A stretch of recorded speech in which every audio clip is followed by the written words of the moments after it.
Yes. Oh, my God. Psychotic people here. Oh, get them all out of here. They're scaring me. Happy Thursday, everyone. Well, as happy as one can be in NYC. Hit it, Frankie. Only in New York. Start spreading the news. We're all gonna die. Oh my God! Ah! So funny. It is. It was pretty good. That was Gene. All right. So yesterday, a grand jury indicted Daniel Penny in Jordan Neely's accidental death. You know the story. Penny's the Marine who stepped in when Neely, a deranged homeless felon, was threatening passengers on the subway.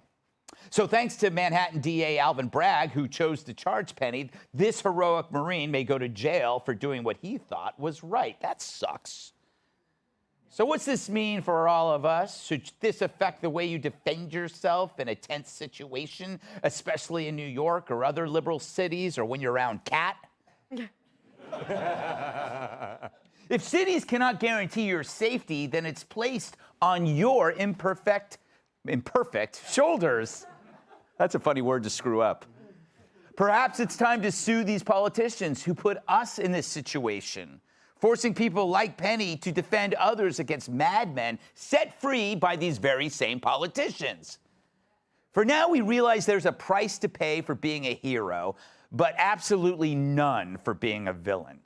And that's because the left has politicized safety, which means whomever you consider a risk to you and others is now a protected class. And therefore, your suspicion can only be racist. So just give in to the perp, because fighting him, well, that would be plain bigotry. You're the villain now, which is amazing since it's so hard to tell who the bad guys are anymore.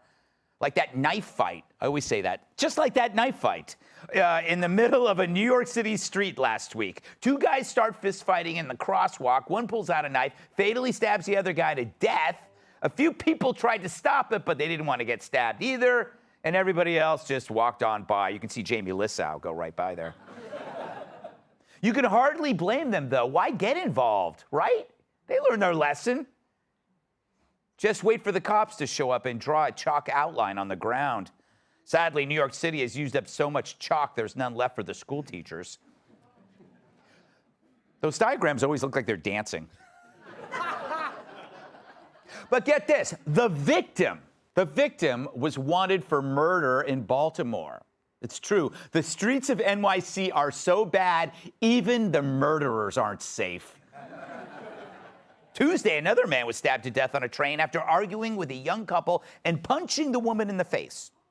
Again, the stabbing victim who punched the woman in the face was an ex-con. The boyfriend, of course, charged with manslaughter. But at least we arrested Donald Trump, huh? Your documents are safe now. No paper cuts. A woman in Manhattan was paralyzed last month when a man shoved her head in front of a moving train. But the mayor's going to make sure that guy's punished by spending a few months in prison eating vegan food. Another young woman in Queens was pushed under the tracks last week, but was able to get to safety. She actually went to her prom that night, which means she's already gone to more proms than Jamie.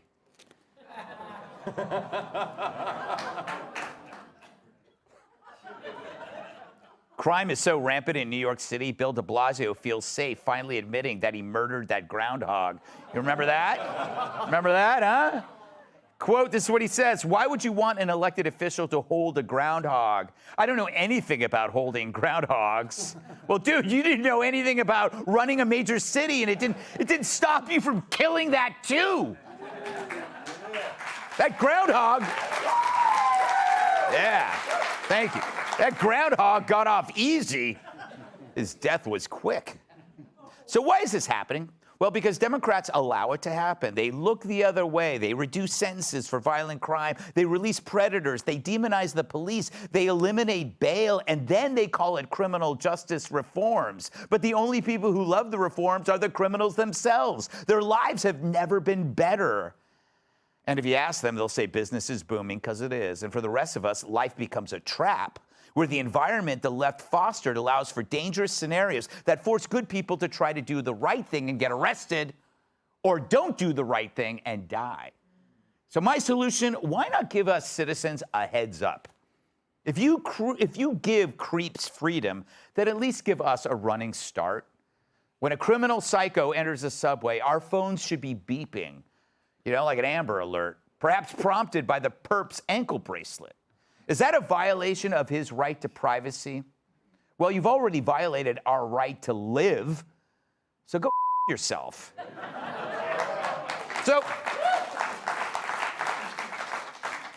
Sorry, Ralph. Fact is, some of us are lucky enough never to be in a situation where we must choose between saving lives and a manslaughter charge. But if that ever happens, we hope someone like Mr. Penny might be there to help. But if Alvin Bragg has his way, no such luck. You're on your own. Let's welcome tonight's guest.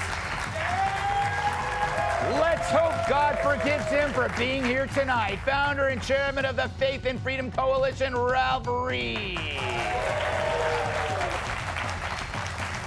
For Father's Day, his kids are giving him a paternity test. Actor, writer, and comedian Jamie Lissow. She's saucy, bossy, and thin like dental flossy. Fox News contributor Cat Tip.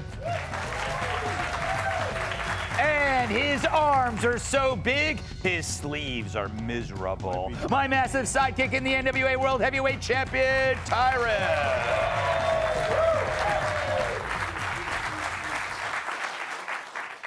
Jamie, that's a very serious monologue, and as a comedian, you're often challenged to come up with something light or humorous when topics like this arise. I assume you will fail at that.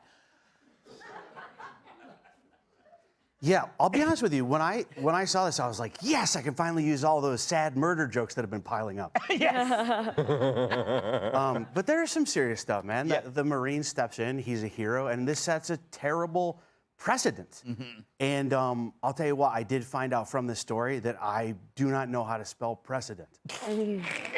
I do not know. I swear, I was typing in my computer to take notes, and I wrote terrible precedent. And I was like, I'm gonna make a point tonight. And then it kept changing it to president. Terrible. And I was like, well, that makes sense too. Yes. We do have a terrible You ever spell a word so wrong, your computer's like, I don't even have any suggestions. Yes.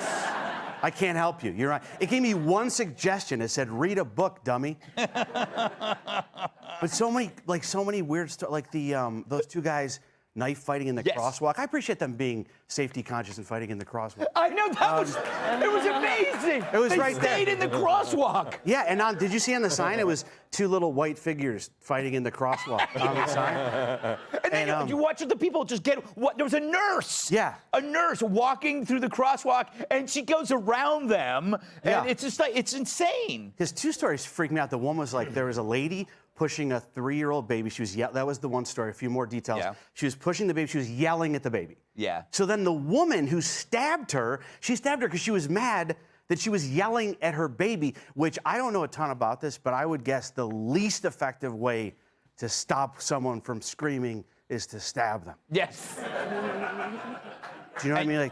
They'll probably do it more. Dr. Jill Biden agrees, and she is a doctor. Yeah. And one last thing, that one story that freaked me out because I get scared about this stuff is there was the one story where the guy punches this woman, right? And then her boyfriend stabs the guy, and I'm just mortified of a girl I'm dating starting a fight. Yeah. Because you have to step it. No, that's always a problem. Oh my God! And this guy stepped in I would do something way more subtle. Just pretend I didn't see it. Yes. That's what I do. All right, Ralph, welcome to the show. First time on. Thank you. Excellent. Thank you very much. Would this ruling or this case affect the way you might defend yourself in a tense situation, like what Jamie says? If you know that you do the right thing, you'll still go to jail. Probably even before this, I would have been careful to use force unless I had to for pretty obvious reasons. I'm not sure that I'm going to get treated,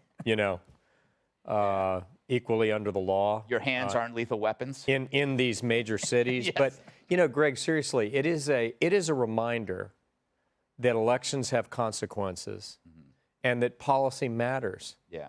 People lose their lives.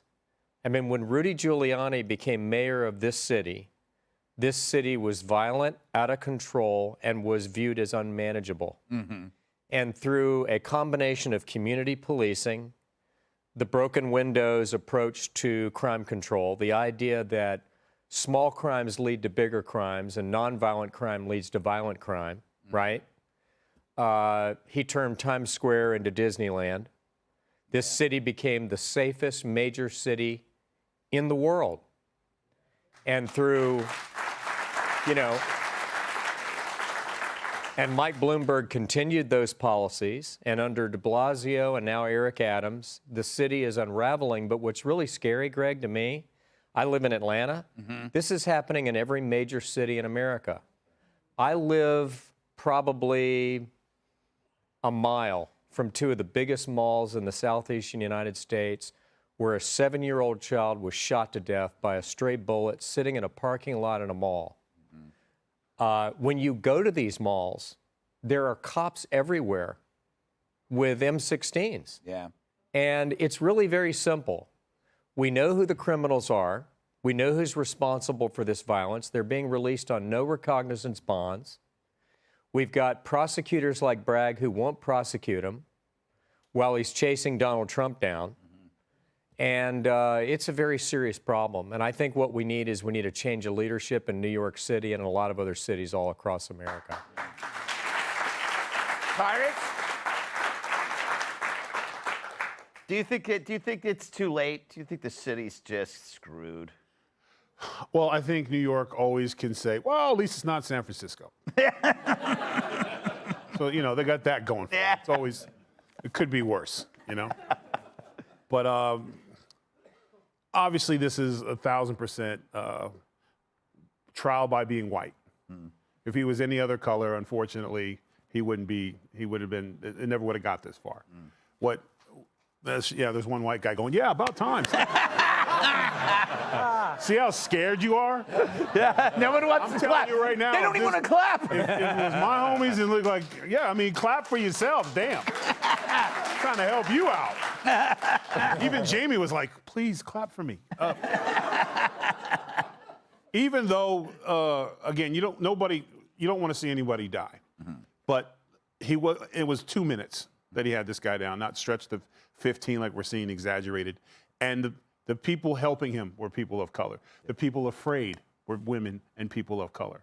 Still didn't matter because the narrative says he's white, it had to be racist. Like he got up in the morning and he was just looking for one and he just hit the lottery in a subway. Yeah. I have put guys out with that same hold in bodyguarding and bouncing clubs and keeping people safe. I still would not hesitate to do the same thing in that situation, but the average American, you can't do it. Yeah. If you're white, you got to stop investigating.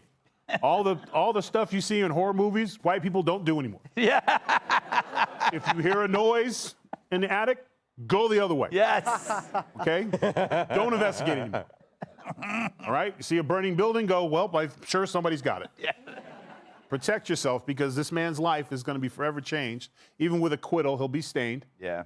And so that's the ugly side of it. But this has nothing to do with race and everything to do with men we're missing in this country. And one man stepped up, and this is what happens. Yeah. Kat, are you going to be less likely to intervene in violent situations because you throw a pretty mean right cross? Is that that's an actual punch? Yeah, good job, Greg. I'm not up on my punching terminology. Well, unfortunately, a similar thing happened to a black guy, Jordan Williams, who stabbed a guy who was on the train saying he's going to erase somebody and then punched the guy's girlfriend. Right. And he was arrested. If somebody punched me, I would not want everyone around to be like, gee, hope he doesn't do it again. There should be, you have to understand that in situations like this too, I'm sure they're very scary. When you feel like maybe your life hangs in the balance or the life of somebody you care about hangs in the balance.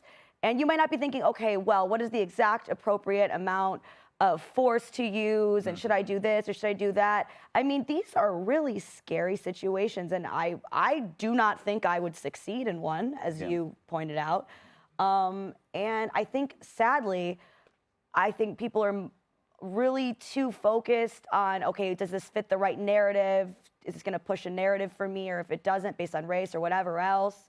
And not the fact that these are people's lives. And New York is where a lot of people, myself included, live. And I think people should start focusing on wanting the right thing to happen, regardless of what it does for your narrative. Yeah.